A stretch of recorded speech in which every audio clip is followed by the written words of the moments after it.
Welcome to the Deep Dive. Emerald City Hockey's Seattle Kraken podcast. All right, RJ, as we kind of get back at it, we're back at it with a deep dive. This is fun.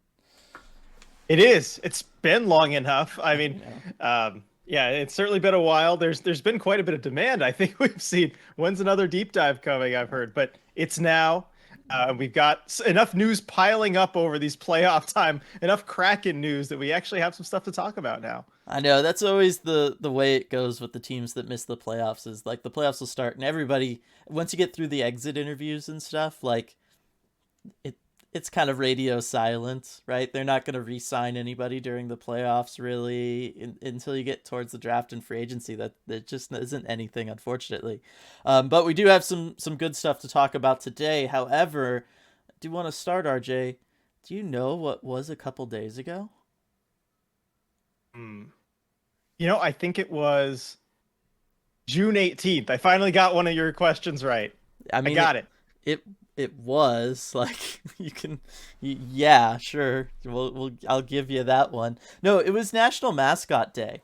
And I just couldn't help but think like how amazing it would be to, celebrate a Kraken mascot. It really would be nice.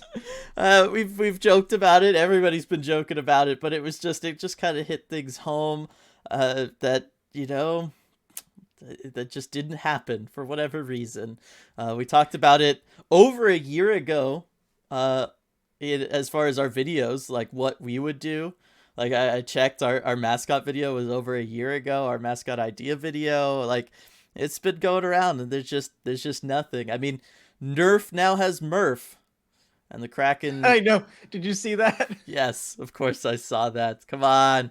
I got an email directly from Hasbro. Hey, you might be interested. And I was like, I'm not, but but it did remind me that the Kraken don't have a mascot. Yeah. Now I'm starting to think though we need one that rhymes with the brand. So what rhymes with Kraken? Lacking. We're lacking a mascot. That's it. Yeah, perfect. There you go. Put it all together. Yeah, I just checked our mascot video. That was March 26th, 2021. Yeah. That's a year and 3 months. Yes, and we were trying to kind of do that as like, hey, let's get ahead of maybe any team announcements because now might be around the time that they'd start doing it. You were worried about missing it. Yeah, as the teams coming together and everything, before they head into the off season where then it'll be all the hockey stuff with the expansion draft and free agency. Yeah, we were worried about not being early enough. Ha! Joke's on us. Yes, it really is. Remember when we talked about doing a second one? Yes. Maybe over 6 months ago? Yeah. I mean, maybe we do that over the dead times of August. We can. That's a good idea. That is a perfect August idea. Yes, and we'll put in we can have some like fans give us some criteria and stuff because I think one of them should be it has to rhyme with Kraken. Okay. If we come up with 3 ideas, one of them has to rhyme with Kraken. Yeah. I love the fan submission idea. Everyone, get your ideas ready because we're gonna do this during the dog days of August when nothing's going on in the hockey world. I was gonna say we should just start this as like a thing anyway. We've got the community for it. Like we just as a community decide what the mascot's going to be, and then just come together as a community and make said mascot. There you go. Just do it for them. Make it happen. We'll just crowdsource for the $1 billion organization. Yeah, they obviously can't handle it.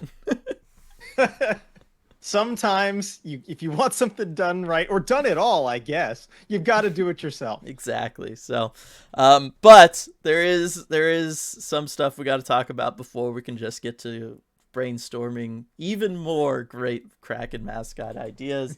And that is the news that we've been missing out. You alluded to that it's been a little while since we've done one of these, so there is some news to catch up on. And I think the biggest piece of Kraken news is just about Chris Drieger and the injury. Yes. Unfortunate news. Just really awful, news, especially for Chris Drieger. I know. My first thought with this, I guess I should say what exactly it is. And where it happened. Yeah, Yeah, what happened? So Chris Drieger was playing in the World Championships for his home country of Canada. He made it all the way to the gold medal game, and in that game, he tried pushing from left to right to try and stop a puck. His knee kind of, his leg jammed against the post, really. And right away, it was clear that he was hurt. Was hoping maybe it wasn't that bad because he was walking around in the medal ceremony after the game. Figured, okay, well, that's a good sign. But turns out the news is, I mean, just about as bad as you can get. Um, it is a torn ACL. He had surgery to repair that right ACL on June 6th. And the timeline, that's what really gets you. Sounds like the return will be 7 to 9 months. So doing the math on that, that takes you out to January to March of 2023. So that is most of the season that the Kraken will not be able to count on Chris Drieger being healthy. And it throws their goaltending situation into a very different dynamic than it would have been otherwise. Yeah, I mean, it went from an off season of us thinking that the Kraken had to make a very difficult decision between who was going to be the backup to Philip Grubauer, whether or not it was going to be Drieger or whether or not it was going to be Joey Daccord. In a lot of ways, it answers that question. It's going to be Joey Daccord, at least for the first 2/3 ish of the season, I would have to imagine.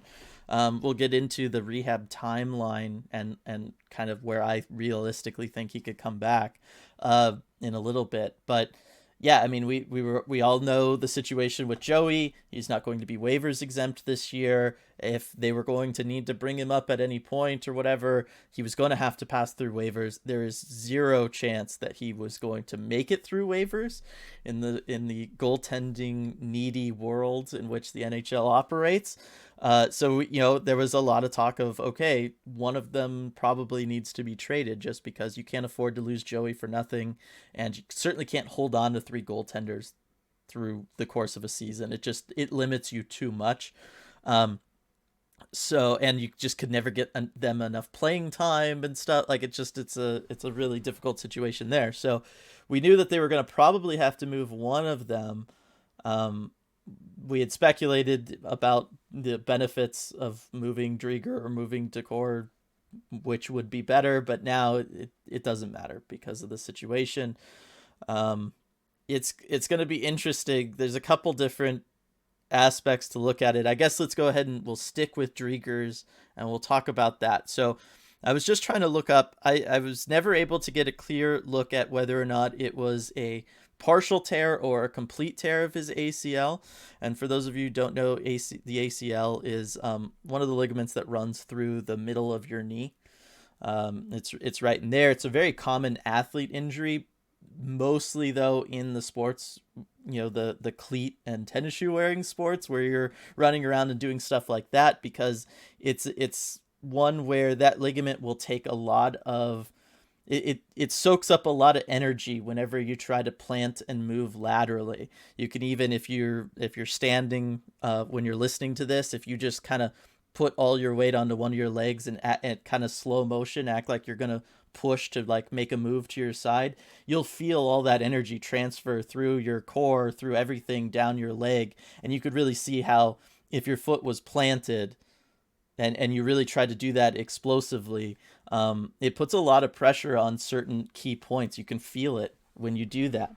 And so it's one that football players, like think of running backs trying to make a move laterally, cutting through a hole or something. That's where we see it most of the time.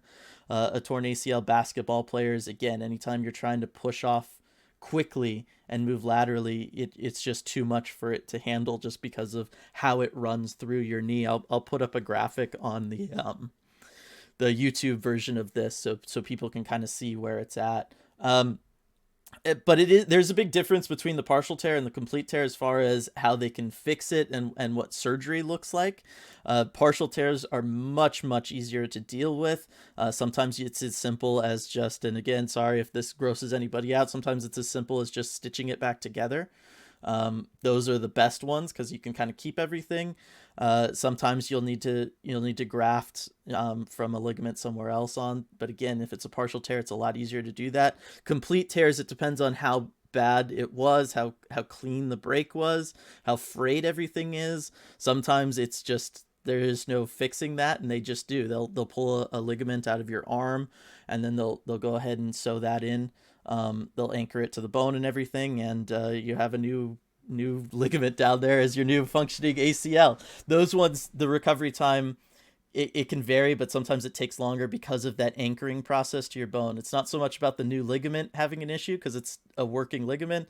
It's just they're grafting a new ligament to your bone, and that stuff takes time, and that's what you have to worry about, building up the strength and making sure that that graft holds as you increase workloads and all of that kind of stuff.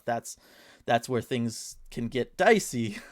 You don't want to push it too far, too fast, or anything like that, because that you don't want to deal with anything tearing away from the bone. So I was trying to get that information for Drieger as far as to whether or not it was a partial tear or complete tear, so we can kind of guess about where in that timeline he's going to land.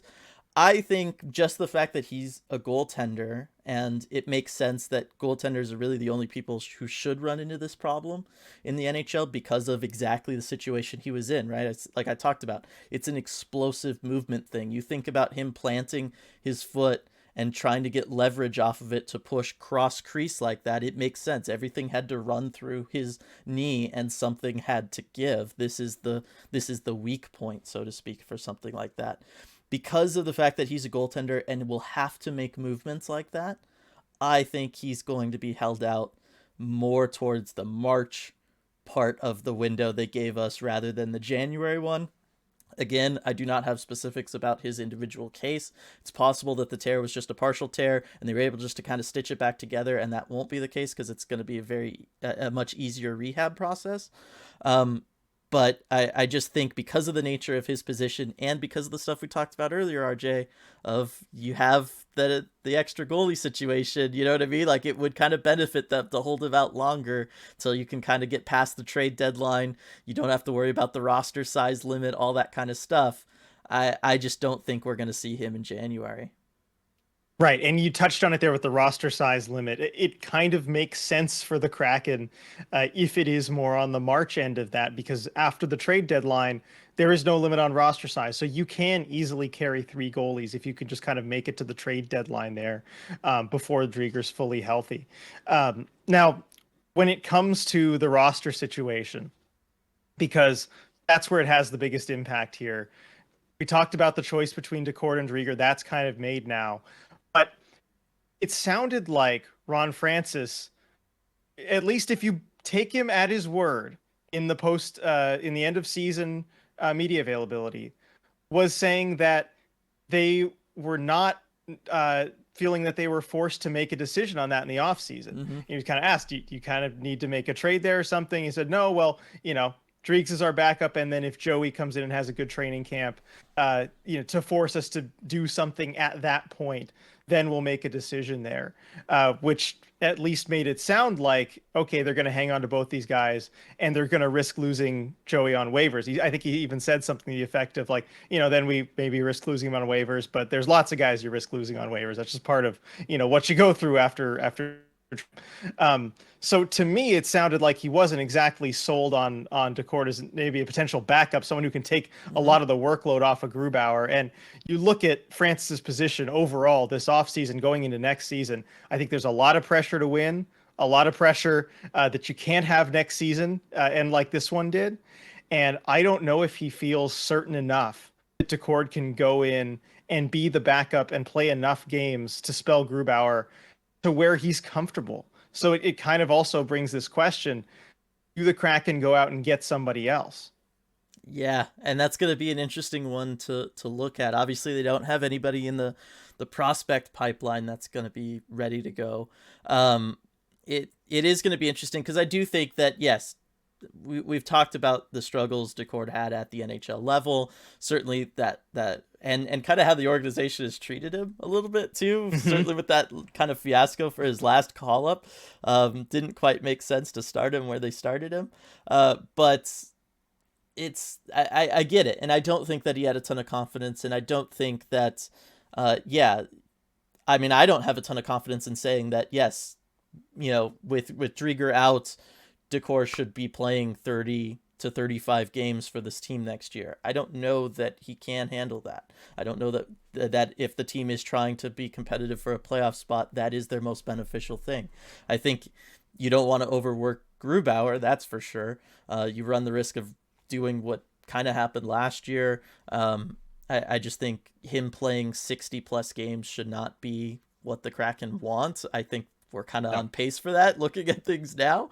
But it's hard because the goalie market is so competitive because everybody basically needs one every year, it seems like. So I don't know that that there's going to be a lot of room for the Kraken to work with as far as trade markets go, or even free agency, just because you're probably going to have to overspend one way or the other to bring somebody in. Agreed. And you look at how the tables have kind of turned on the Kraken with this. We were talking about how great it was they had a goalie surplus because the goalie market, everyone needs one. We're talking about maybe moving Drieger, getting a great return, or moving Decord even get something good. And now it's kind of turned on its head where the Kraken might need a goalie. And it's so tough because you have so many other needs too. This is not a team that is, a ready-made playoff team and you're just kind of looking to add around the edges and okay, well now you need to prioritize here. You've got a lot of other bigger problems, I think, that need to be addressed, and you only have so many assets to go do it. As far as the trade market, I mean, yeah, you can maybe burn one of your second-round picks to go get a goalie, but that's one less asset you have to acquire maybe a scoring forward or, even a top 9 guy or a puck-moving defenseman. It's just there are finite possibilities here. And as a free agent, of course, because the Kraken do have cap space. Like free agency is kind of the one where you could be like, okay, you could just go out and get someone, don't have to give up an asset. But you look at the free agent goalie market and look at it from the player's side. First of all, why would you want to ever go into this situation where you're kind of just this disposable goalie that's being brought in for a limited amount of time? If you're one of the high-end goalies, you want to get as much term as you can on that contract. You don't want to just sign this 1-year deal, right? And if you're one of the lower end goalies, that is maybe looking for some opportunity, I feel like you can find more opportunity elsewhere where at least there's more of a path to you that doesn't for sure end in March, to playing time. So I just don't know why any goalie that would be a real upgrade that's a free agent would sign with Seattle. It just doesn't make a whole lot of sense. So the Kraken's options are kind of limited there. I think they're stuck with maybe someone in the Dustin Tokarski type range. That would be my pick out of that group, just for the fun factor of it. The former Spokane Chief coming back. He's a smaller goalie, fun to watch. But yeah, I mean, is he the solution? Is he playing 30 games for you? I would hope not. So the Kraken are in a tough position there. Yeah, I look at this list and I see the reasonable options being a lot of guys where it's like, yeah, that would just be their chance at still having an NHL gig. Otherwise they're basically on their way out. I look at a Calvin Pickard for example, because he's there and he was drafted in 2010 at the first draft we went to. But you know what I mean? But you're like, no, that's not good. A 432 goals against average in the couple games of action he saw in Detroit last year, 875 save percentage. That's not what you want. Ideally, hopefully Decord plays better than that. You can exist. Otherwise, Scott Wedgwood again, on the upside. You hope. I mean, maybe because he played so well last season, I feel like he's actually going to have better options. It's possible. Yes. That's the problem. Anyone who has shown some promise there, I think, is just going to have better spots they can land. Yeah, so it's going to be a difficult one. Still hearing, just when you talked about Ron Francis's comments during the exit interviews and everything, just hearing that before this injury they weren't totally worried or focused on doing it is still weird to me. Because even if you don't feel like Decor is the answer, he has value league-wide, just trade him. And then it answers the question. Don't be like, yeah, no, if we lose waivers for nothing, well, so be it. You have power and agency in all of this. Right. I try not to complain as much anymore because I really got on him about in the expansion draft about asset management. Yeah. But asset management, Rob. I know. And I will say it could have just been posturing too, because Yes. as a GM, you don't want to be like, yeah, no, we're desperate. We need to move one of these guys. We have no other options. Yeah. We're against the wall here. Just someone offer us anything. That's the last thing you want to do. You give up all your leverage. You want to posture yourself like, yeah, we don't need to make the decision. Make us make it. Right.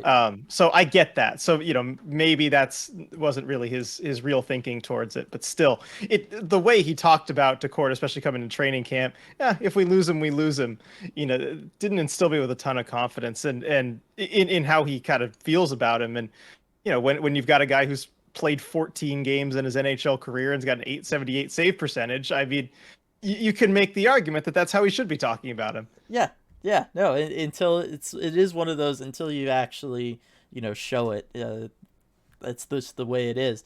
Would you be open to maybe a swap, like an underperforming young goaltending swap with the Kraken, where it's just like, hey, maybe a change of scenery just helps both of these guys out, and running with something like that? Wait, what? Swapping Decord for a different Yeah, goalie? yeah, for like another young goaltender who's just maybe struggling in their current spot. Maybe, although I don't know who else you would do that with. That's my That problem. would look more promising. I couldn't find someone on the other end of it really that would look more promising than Decord. I think you're going to have to deal with a certain level of risk. I think if you wanted to swap Decord for another goal, you could maybe get someone who's a little more steady, more of a veteran guy, but who doesn't have as much upside, who's just going to be a more solid backup for you. But I don't know that you really want to do that in the Kraken's position. You kind of are giving up value whenever you do that, because you're giving up the guy with actual upside, for more of a career backup type of thing. So I don't know, but the more we talk about this, the more I think Joey Daccord is now one of the most important players on the Kraken for next season. It really is. Like I said, he's got to take advantage of these opportunities that he's going to get, just for himself personally, just to prove that he can do it, and it gives him value and stuff, and for the team, because if he looks shaky again in those, it's just going to put that much more pressure on Hackstall to just kind of ride Grubauer, and I just don't want to see him worked into the ground again. Like, it's just, Oh, I don't either. And at this point, I'm really worried about it. yeah. Because I think that especially as a coach, especially as probably a desperate coach, given desperate for wins, that's kind of what coaches fall back into. We've seen it happen so many times where if you just don't trust the backup, you're gonna keep playing your starter until he gets hurt or something happens. It's tough. Yeah. So it's going to be an interesting situation. It's an unfortunate situation. Again, the Yeah. person who by far and away loses the most out of this is Drieger, who, let us not forget, less than a year ago was supposed to be the starter for this franchise, introduced at the expansion draft. Like, he really thought he was going to get that role, and then just a couple days later, Grubauer comes in, and we all know how it happened. And then all the injuries last year, of course, never really being able to show himself. Yep. At I feel so bad 100%. for Drieger too, and he's someone who was always trying to fix things and work on his game, and we talked about that so much last season. And he's just someone you really, really want to root for, and it's sad to see see this happen to him. And you, like you said, when talking about Brandon Tanev last season, like, it's a lonely process It rehabbing, is. especially as a goalie too. Yeah. It's just going to be a rough season for him. But I mean, he's worked through a lot in his career. I mean, someone who's played in like the ECHL and all that, it has worked his way up. I'm confident that he can come back and get back to his peak, but it's a long road ahead for him. For sure. Let's try to move on to sunnier topics. Yes. Yes. Now we got the depressing stuff out of the way. There's been some rumbling, so obviously there's been lots of coach movement around the NHL, as happens. Boston being one of them, firing Bruce Cassidy. So Boston is in the market for a new head coach, and there have been rumors and rumblings of that new head coach coming from the Seattle Kraken. Yes, there have been. I believe Elliot Friedman's mentioned it a couple times, and maybe Pierre LeBrun too. But yeah, Jay Leach, Kraken assistant coach, former coach of the Providence Bruins, so the Boston Bruins AHL team, has been talked about as a potential next coach for the Boston Bruins. And it would make some sense, especially if they kind of Mhm. go for more of a retool, rebuild. They've got this aging core. Jay Leach worked with a lot of their younger players in that system. He's spoken very highly of, and I'm sure they hated to lose him to the Kraken. But yeah, he's a real possibility to be the Boston Bruins' next head coach. So the Kraken might be losing. I would say their top assistant. Yeah, I mean it's yes. I think I mean, we it's can say that at it's this point, right? I mean, come yeah. on. I think everyone's kind of thinking that way. It can't be the goalie coach because they were let go. And the other one was in charge of the power play, which arguably was the thing that kind of did them in more nights than anything. Yeah, I think so. I This makes a ton of sense for Boston to do. It's one of those, the future is uncertain, so you don't necessarily want to try to go out and get like the biggest coaching name possible. Partly because that's a hard sell for that person, but also because you don't necessarily want to pay the contract that it would take when you don't really know what results you're actually going for entirely anyway. So it makes sense for a job like that to be somebody's first experience with head coaching in the National Hockey League. Obviously, experience head coaching the Providence Bruins, like you said, very successful there. I mean, the last time he was there in that COVID shortened season of 2020-2021, a record of 15-6-4 as the head coach during that Yeah. season. I mean, they were just absolutely crushing it. Really, all the years he was there was fantastic. Only one season below 600 from a points percentage. Like, that's Wow. remarkable. And the spots, head coaching starts he had to do with the Wilkes-Barre Scranton Penguins even before that, 833 percentage there. So, dude knows what he's doing. Certainly at the AHL level, I think it could be argued he's even shown enough now as an assistant that he should be given that spot at the NHL level. And whenever you know the organization and the organization knows you, and there's that confidence and comfort as far as dealing with the front office, because the AHL head coach has to deal with the NHL club's front office a ton as far as developing those players. That's the first person they're going to come talk to as far as, hey, we just had an injury up top. Who's looking good right now? Where's everybody at? You know what I mean? They're coming and they're trusting that AHL coach to help them out when it comes to that kind of stuff. So you know that there's a lot of trust already there between everybody involved. And we talked about this before in the past with Wilkes-Barre Scranton Penguins and the NHL club, right? The fact that when you have that cohesive process of taking prospects through a system where everybody's on the same page and everybody's trusting and working with each other so that those players are ready to go and get to the NHL, and it's a seamless transition for them, and you can plug any holes that are popping up at the NHL level with those AHL guys, and they can just come in and perform and play that role, and they already understand what that role means. Like, it just, everything flows so well for all the organizations that really try to work on that and spend a lot of time doing it. So I think it makes a ton of sense for them to just kind of graduate in a way the head coach to that process, especially now that he does have a year of assistant coaching experience. I think it would be an excellent hire for them, and it just kind of continues this awesome track record for Jay Leach after his playing days are over. Like I said, he's been killing it. He was an assistant in the AHL level, did well there, graduated to head coach, did fantastic, came to the Kraken, thought he did a good job in what he was responsible for them. It's just it's the next thing. He's earned it. Absolutely. It's been kind of this meteoric rise for him since stopping playing. I mean, he's only 42. Yeah. That's incredible, to be in those head coaching conversations. But I'm not surprised. Like when I saw his name mentioned, I mean, obviously there's the Providence connection, but even it could have been any team.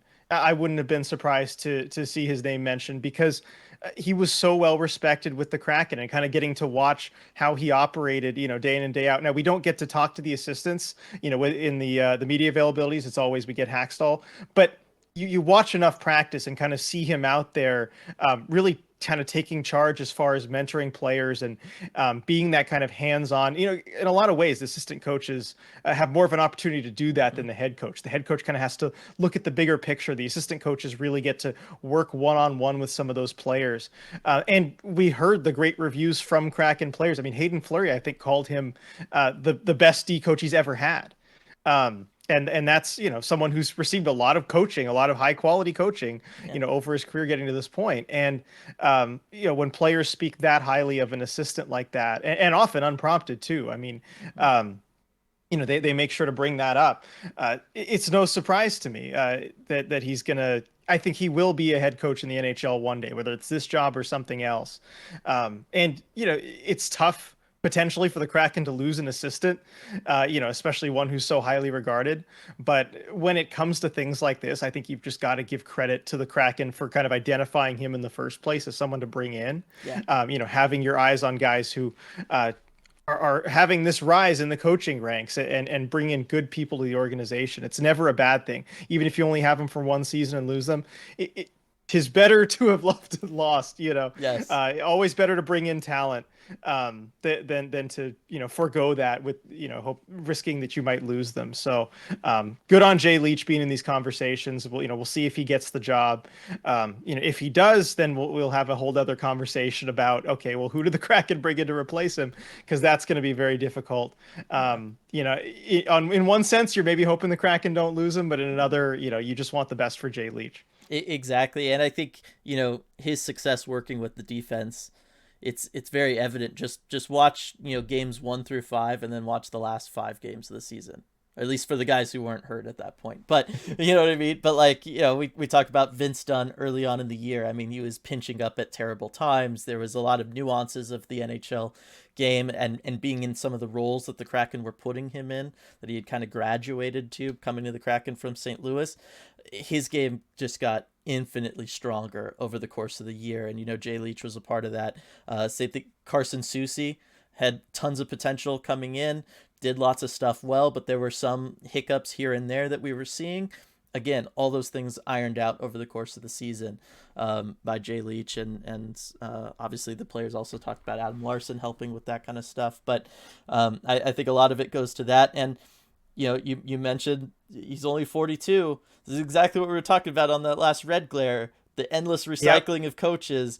How nice would it be to see a fresh-faced youngster at all of 42 get an NHL head coaching gig? I think it's time that, teams start looking at this next generation of coaches coming up through the AHL ranks and everything. I think that would be a smart move for a team like Boston to make. Yep, it's exactly what we were talking about. You're talking about there will be 64 qualified guys. Jay Leach is absolutely one of them. 1,000%. All right, so that got that one out of the way. What's our next topic of news to cover, RJ? Next topic. So I don't believe we got to this European free agent signing last time. I think we did talk about wow, I can't keep these ones straight. Who was the other one? That's a good question.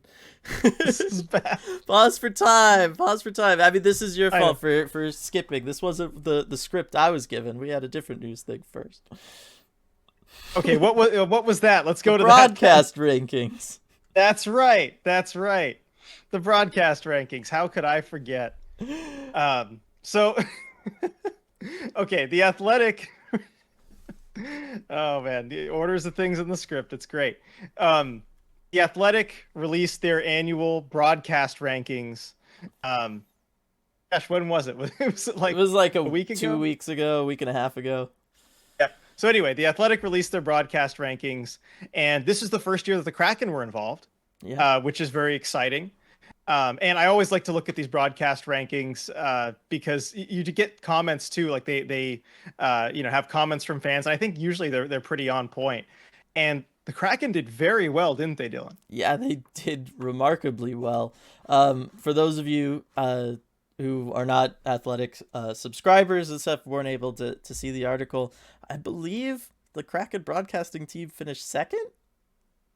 Yeah, second out of 32 teams. That's pretty good. That's very good. Now, there's a part of me that's just like, yeah, well, it's not exactly a high bar to clear, am I right? Like, but there are still plenty of good broadcasting crews out I was there saying, in the there are some NHL. good Yeah, broadcast teams in the league. It's not like a playoff spot where half the league makes it or whatever. right. You finish 15th. Okay, it's not a high bar. Second, you're competing with some very, very good broadcasts. Right, and very established broadcast. I mean, that's the territory where you're talking about, play-by-play and color guys who have been together for decades, like plural. You know what I mean? Sometimes, and you're talking about giant media groups and stuff that are in charge of everything. You know what I mean? Not to say that like Root is small by any stretch of the imagination, but you know what I mean. You're talking about giant corporations involved on some of these. So to be up there and to do as well as they did with a new broadcasting pair. Again, keep in mind JT Brown, no real experience before this. No, Like at none. all. Like not radio, not doing college hockey somewhere, not like nothing. He was a Twitch streamer. You know what I mean? Like that's what he was doing before this. So I think it just goes to show that not only was everybody involved, not just the main two people that we're used to hearing during the game broadcast, but everybody, intermission reports, everything. Allison, of course, being a big part of it, all that stuff. Just how dedicated that whole crew was to putting on the best show possible, because you obviously saw that every day working beside them. Yes. Through lots of things. I saw it the few times I was up there, but I also think just they were very good at listening to the community, being engaged with the community. Like before the season started, you could just see Forsland, you could see JT out and doing things. They were around as things were happening, as the team was launching, and so I think they were able to get a good sense of where the fans were at, and it helped them kind of connect with everybody. And I do know that, like, even when we're doing this, RJ, it's become so much easier to sit here and talk into my little webcam here, and not just talk to you, but to talk to people that I know. Like, I know who I'm talking to, and I know what they want to hear, and what they enjoy and what they don't, and all that stuff. It takes so much of the mystery out of doing a job like this, when you can kind of get that feeling of, okay, I understand who I'm talking to. I know the people I'm talking to. It makes you more comfortable. It makes you able to do your job better. And so I think a lot of that early work that they put in really paid off. Yeah, it did. I mean, it makes a big difference when you kind of know the audience, and from day one, I mean, as soon as they were brought in, Yeah. John and JT were out in the community. I remember, getting to meet both of them at the jersey release, which was, a while before the season started, a while before training camp. Mm-hmm. And at that point, I didn't know that I was going to be, kind of spending every day covering the team, like, and around them all the time. But, I got to meet them, and they were, both of them very friendly, and they were out just talking to fans for hours. Yeah. I mean, I think 4 or 5 hours just out there nonstop, trying to meet fans and get to know the community, get to know everyone. And it's just so much effort that they've put in. And I'm glad you mentioned also about, competing with established broadcasts. It's one of those things. It's really hard to build chemistry, with someone, with a whole group of people coming together. We saw how difficult it was on the ice. When you look at the on ice product for the Kraken, it's not easy for any expansion team for that matter. Yeah. And the same thing goes with any broadcast team. And even by mid-season, it was just kind of seamless, everyone putting everything together. And that takes a whole lot of work. That just doesn't happen automatically with time. You've got to devote the time and the work to your craft. And I saw it every day. You mentioned, I see John and JT working hard at things. I see Allison, and also just the whole crew behind the scenes, all the intermission people. Yeah. They're around all the time. And even people you don't see on TV. Scott Malone is another name I want to mention, who's just there every day and learning and bringing up great stats and kind of communicating with everyone. It's just an all around great crew from Root Sports. Good to see them get this recognition too. And I think I would even argue maybe it's one spot too low. Yeah, I mean, well, who finished first? It was the Red Wings broadcast. Interesting. Yeah, I only which know I know them a they had little ranked. bit. low in the past.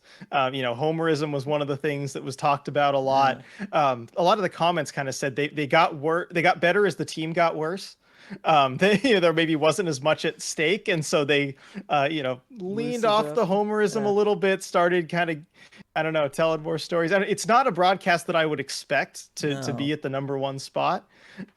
So I think the path was kind of cleared for the Kraken, but I will say nobody has the broadcasting depth that the Right. Kraken do. Yes, and that's one thing I wanted to touch on just to give them shout outs was Jen and Piper doing the Hmm. intermission like player interviews and stuff, because it's not often that the broadcast would have two people do that role and then trade off as much as they did, and how difficult that is on them and their job, because you're getting half the amount of time in the building and half the amount of time to prepare around that team. You're getting half the amount of time to talk to the players and develop a relationship with them so that you can feel comfortable asking certain questions, or they feel, more importantly, comfortable giving you answers during those, especially mid-game interviews and stuff. So huge props to both Piper and Jen for how they handled all of that stuff, because I think that was also a big part of the broadcasts and everything too.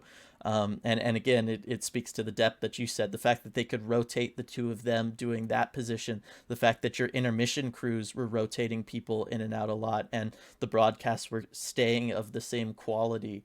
It really does speak to that depth. And even when you talk about the play-by-play and the color commentary on the Yes. TV broadcast, you've had people stepping Yeah. in for that midseason. You don't Yep. always see that too.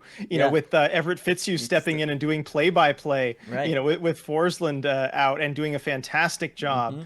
Mm-hmm. And when JT Brown couldn't be there, Allison stepping in Yeah. and doing excellent color commentary. The depth, I don't think we've ever seen this in a Yeah. broadcast crew. It's just great to have. Yeah, no, it's absolutely fantastic. It was well deserved, and maybe it was one of those things where you stick them at two because it is the first year. You figure, okay, there's some hiccups you can iron out or whatever, and it gives them a place to go. It is There you hard go. to It put. always It is hard to just be like, oh, hey, the new kids, yeah, you're just the best. Even if they yeah. are, I get it a little bit.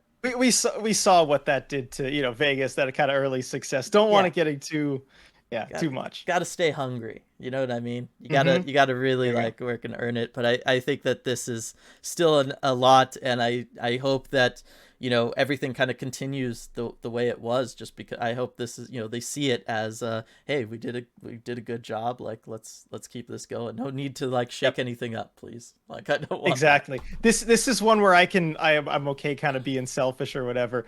Nobody poach, like, just leave it as is. I want Yeah. I want the good broadcast team around. I please just keep it that way. Yes, I think it will. All right, so now getting to the signings. The name that we were looking for, RJ, the last signing that we had talked about was the Sepula signing. Thank you. That was the Thank you. that was Petro Sepala, yeah, thank you. that was the name we were both searching for. But this is not to talk about him because we already have. This is to talk about the new signing. Do you have their name, or do you need that one? Yes, no, Ville Petman. All Have right, that there one. we go. Got it. That's in the notes.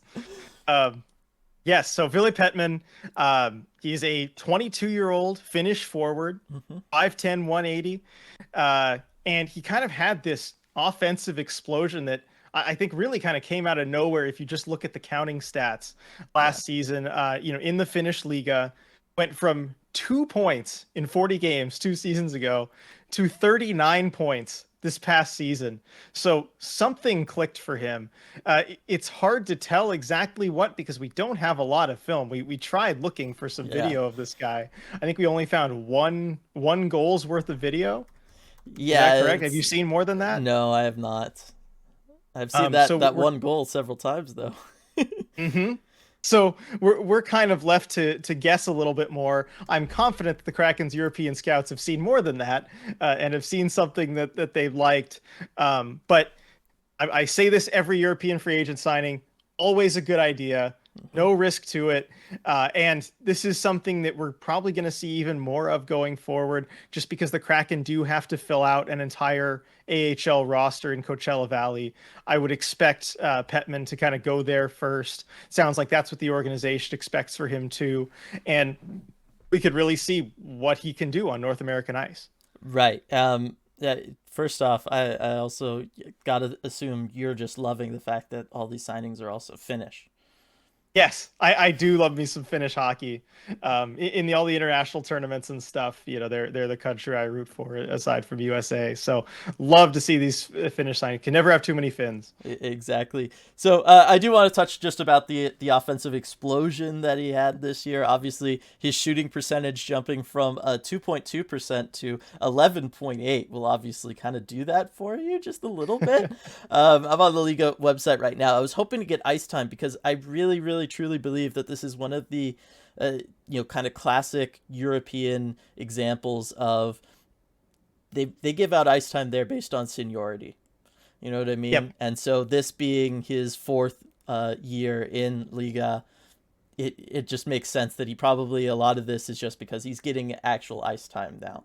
You know what I mean? You're not Yeah, that'll playing do it. 8 minutes That'll a help. night or something. You double that, you can expect generally double production, something, you know what I mean, along those lines. So I think that really is what a lot of this has to do with. And as we know, just from talking about the Kraken and talking about young players with them and all that kind of stuff, that ice time, it's not just about, oh, more opportunities to score, like my production kind of stays, like it doubles with the ice time. No, it goes up exponentially because that additional ice time, it's more practice reps, you get more comfortable with the speed of the game, you build that much more chemistry with your line mates, you get more opportunities to just do everything. And it is one of those things where there's kind of like an exponential jump to a point. It plateaus at some point.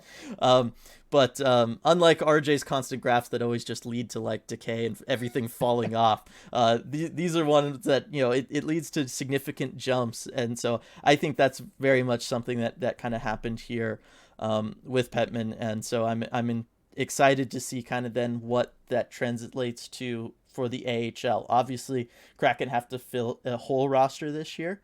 So these signings will certainly help them do that for the Firebirds.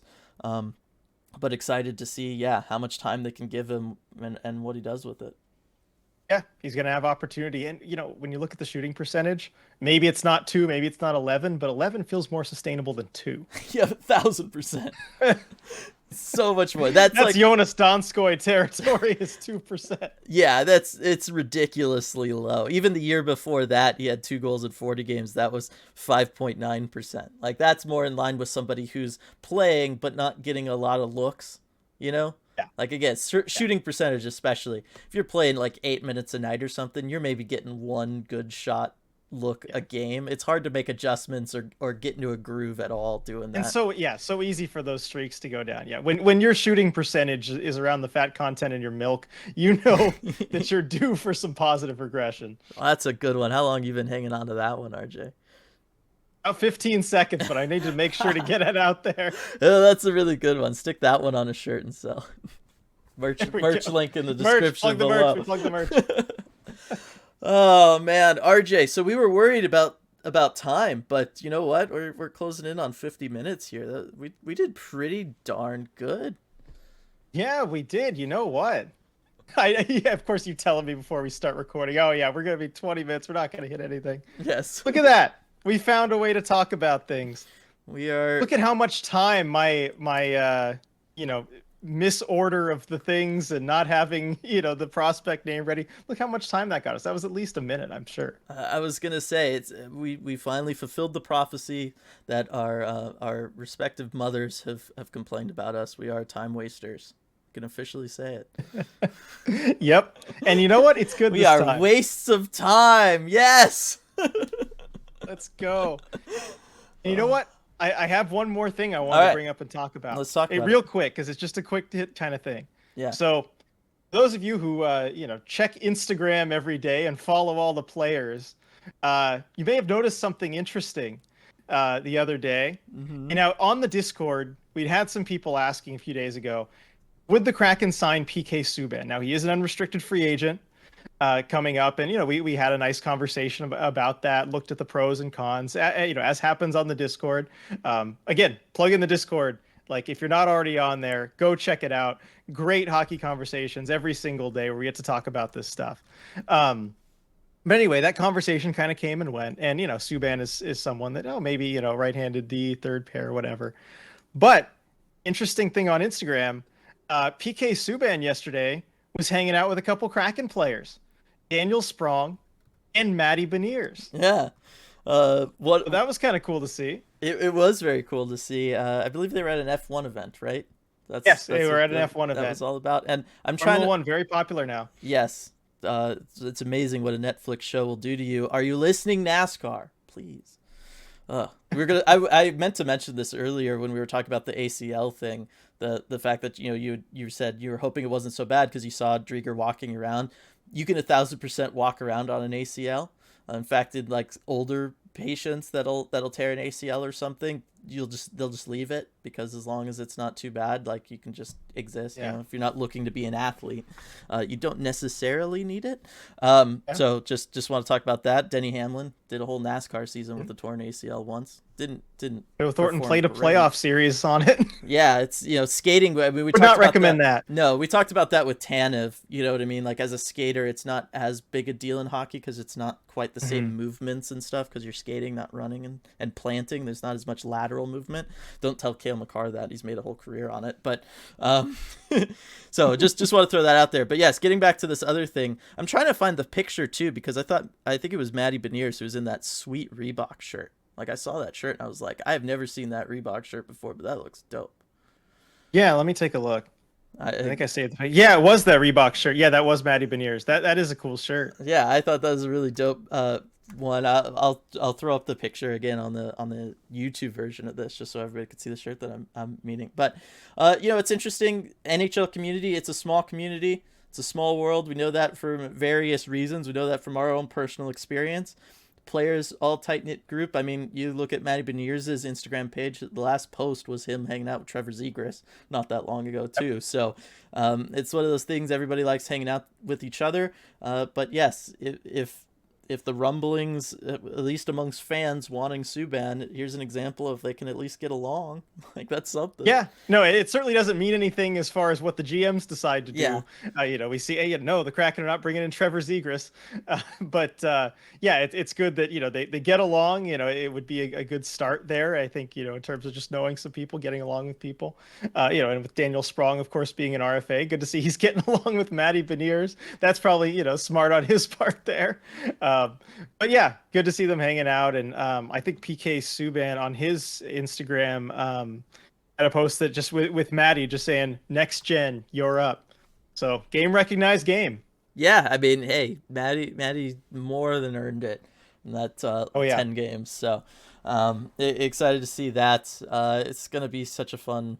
I mean, it's already been a fun offseason, but it's going to be even more fun once the Stanley Cup kind of wraps up and we move into the draft and everything. And also because, you mentioned, yes, we talked about this on the Discord. I believe this is our first deep dive since we launched the Discord. So maybe we'll just go ahead and say that for anybody who's made it this far and isn't already enough of, a fan of ours to not know of the Discord. We did launch a Discord for the community to all interact with each other and stuff, kind of a centralized place where you can just, for the most part, just talk about hockey, talk a lot about Kraken hockey, lots of dedicated channels for that. Lots of people have been having fun. I've enjoyed all of the like deep diving into the draft stuff everybody's been doing, especially these last 24 hours. It does this young old heart good, this former scout's heart so good to see it all. But everybody's been having an absolute blast on there. The playoff chats have been fantastic through all the playoff games and everything. So we've already been giving shout outs to everybody for making it such an awesome space, but go ahead and do it one more time. Big thanks to everybody, because as I said on the Red Glare, it is not something that like you and I can sustain and do. You know what I mean? Like a Discord is very much something that the community has to do and make work, and they totally are, and it's just been so awesome. And thank you to everyone who's on it. Yeah. Like you said, it's not something we can do by ourselves. Just talking amongst ourselves. You need that community, and we're so lucky that we have it. And if you're thinking about it, if you're Hmm. maybe don't really know so much how Discord works, or you're new to Discord, don't worry. There's a bunch of people on there that like this is their first experience with Discord. It's just kind of a fun forum type thing. You sign up. It's real easy. It doesn't cost you a thing. And go on there, take a look, see if you like it. If you maybe are a little older, more used to kind of forums, things like that, Hmm. that sort of thing. Just chatting with other people, and it's a great community. Give it a try. Yep, it's been totally awesome. It's been a nice way to stay connected with everybody too, with us not having the like live post games and stuff, and stuff. It's been really good, and that's what we were hoping for. Always amazed at how successful some of our stuff ends up, RJ, because of this awesome I know, community. right? But at some point, we'll have to stop being surprised. But it's like I was saying with the broadcasting rankings. You don't necessarily want to be on top, and you don't want to be thinking of yourself on top. You got to stay hungry, got to stay innovative, got to. It's when everybody's at their best. It's as the Lightning said. Winning the Eastern Conference again. They were just like, yeah, no, the Colorado's the best team. Boy, were they right. Yeah, they sure were. Oh man. All right, so on that, we'll go ahead and leave this episode of the deep dive. Thanks for being patient, everybody, as we let the news stack up a little bit to give us enough to talk about for this one, so that we weren't having to kill too much time. It's been fun, and definitely going to be a little bit more regular as we're 2.5 weeks from the draft now. It's getting really Oh yeah, close. it's gonna So ramp up for sure. I think we'll even have some emergency podcasts that we'll need to potentially, put yeah. out. Yeah. Yeah, for sure. So stay tuned for that, everybody, and we will see you all next time.